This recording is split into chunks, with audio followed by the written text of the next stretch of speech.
Finally team ইণ্ডিয়াৰ যি test সিৰিজ শ্ৰীলংকাৰ লগত তাৰে টিম ঘোষণা হৈ গ'ল। যোৱাকালি এটা মই ভিডিঅ' বনাইছিলোঁ, তাতে মই কৈছিলোঁ যে আজি টিম ইণ্ডিয়াৰ স্কোৱাড এনাউন্সমেণ্ট হ'ব শ্ৰীলংকা টেষ্ট সিৰিজৰ কাৰণে, আৰু দুখন টেষ্ট খেলিব শ্ৰীলংকাত ইণ্ডিয়াই। এখন টেষ্ট ফাৰ্ষ্ট টেষ্টখন হ'ব 15 আগষ্টৰ পৰা, ইণ্ডিপেণ্ডেন্স ডে যেতিয়াই আমাৰ ইয়াত চলি থাকিব তেতিয়া 15ৰ পৰা 19লৈ হ'ব, আৰু ছেকেণ্ড টেষ্টখন হ'ব 23 আগষ্টৰ পৰা আৰম্ভ হ'ব।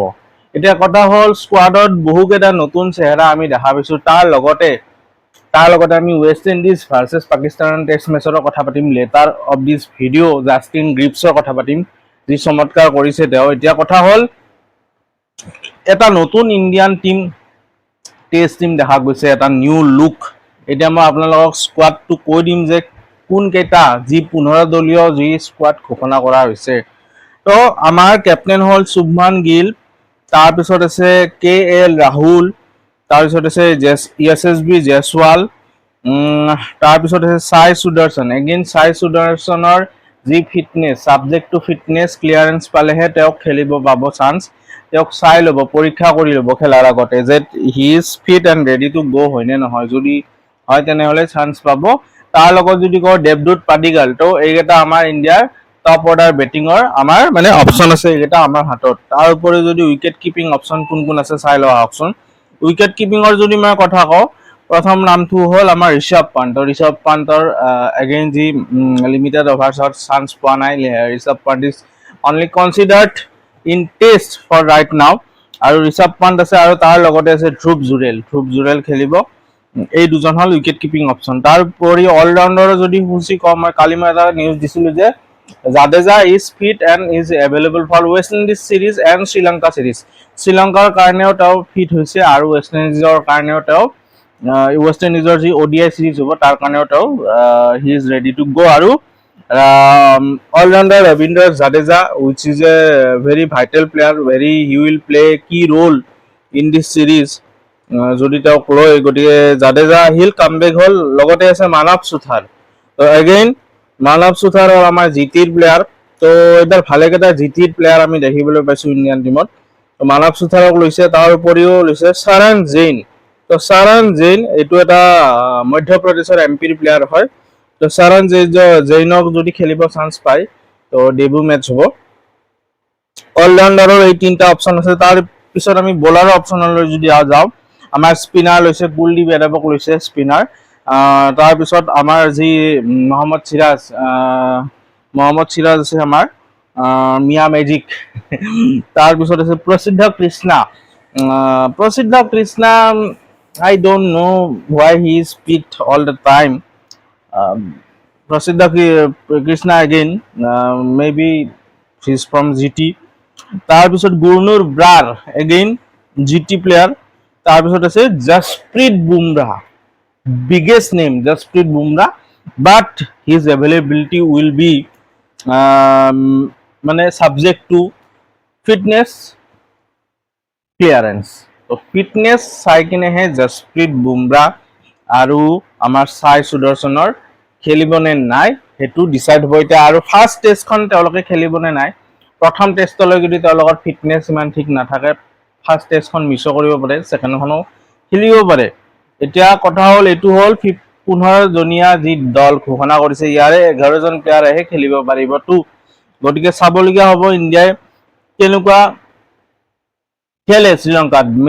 চিৰিজটোতো ইণ্ডিয়াই হোৱাইট ৱাছ কৰিব লাগে মোৰ হিচাপত, 2-0 ইণ্ডিয়ান। কিন্তু ক'ব নোৱাৰি ইণ্ডিয়াৰ টেষ্ট পাৰফৰ্মেঞ্চ ৰিচেণ্ট ইয়াৰ্ছত বহুতেই বেয়া। নিউজিলেণ্ডৰ লগত চিৰিজ হাৰিছে, চাউথ আফ্ৰিকাৰ লগত টেষ্ট চিৰিজ হাৰিছে নিজৰ হোমত।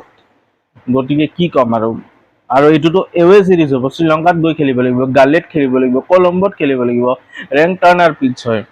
গতিকে এইখন হৈ গ'ল আমাৰ যি টেষ্ট চিৰিজৰ স্কোৱাড ঘোষণা। এতিয়া এখন ইণ্টাৰেষ্টিং টেষ্ট মেচৰ কথা কওঁ।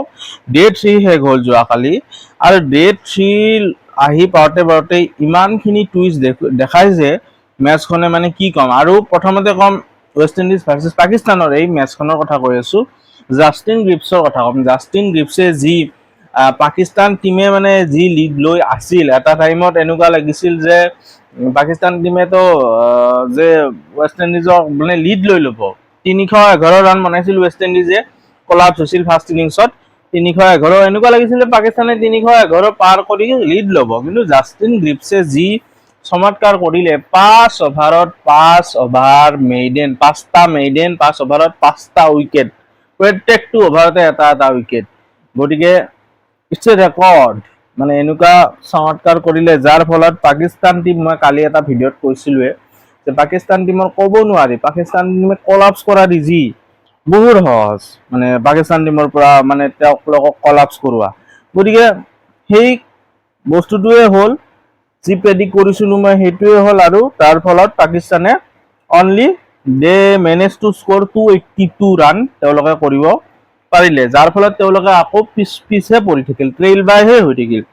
আৰু এগেইন মই ক'লো জাষ্টিন গ্ৰিপছে ফাইফাৰ লৈছে 5টা উইকেট, চেমাৰ জোচেফ 2টা উইকেট আৰু কেমাৰুছ 2টা উইকেট, আৰু তাৰ ফলত তাৰ যি ৰেছপন্স দিছে ৱেষ্ট ইণ্ডিজ টিমো দুৰ্দশা এতিয়া বৰ্তমান, তথাপি অলপ ৰান কৰিলে 126 ৰানত 7টা উইকেট হেৰুৱাইছে ৱেষ্ট ইণ্ডিজ টিমে, আৰু বৰ্তমান খেলি আছে আমাৰ চেমাৰ জোচেফ আৰু যদি কওক কেমাৰ ৰছ, আৰু চেমাৰ জোচেফে কি খেলিছে 13টা বলত 22 ৰান, এই যি মানে জল্দিতে 3টা 6 মাৰি এইখিনি ৰান বনাইছে, এই ৰানখিনি কিন্তু বহুত কামত দিব ৱেষ্ট ইণ্ডিজ টিমৰ কাৰণে। বৰ্তমান ৱেষ্ট ইণ্ডিজে লিড লৈ আছে 155 ৰানত। এতিয়া পাকিস্তান টিম এগেইন মই কৈছো 4th ইনিংছ পাকিস্তান টিমে বেটিং কৰিব আহিব, আৰু 4th ইনিংছ জানো আমি ইমান ইজি নহয় 4th ইনিংছত বেটিং কৰা।